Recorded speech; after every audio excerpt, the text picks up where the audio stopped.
ஆண்டவன் அரிய நெஞ்சில் ஒரு துளி வஞ்சம் இல்லை, அவனன்றி எனக்கு வேறு ஆறுதல் இல்லை. ஆண்டவன் அரிய நெஞ்சில் ஒரு துளி வஞ்சம் இல்லை, அவனன்றி எனக்கு வேறு ஆறுதல் இல்லை.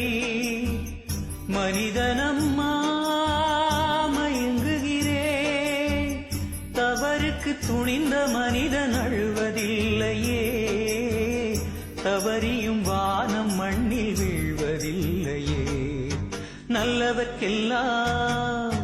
நல்லவர்க்கெல்லாம் சாட்சிகள் ரெண்டு, ஒன்று மனசாட்சி, ஒன்று தெய்வத்தின் சாட்சியம்மா. நம்பிக்கை வைத்து கல்லையும் பார்த்தால் தெய்வத்தின் காட்சியம்மா, அதுதான் உள்ளத்தின் காட்சியம்மா, அதுதான் உண்மைக்கும் சாட்சியம்மா.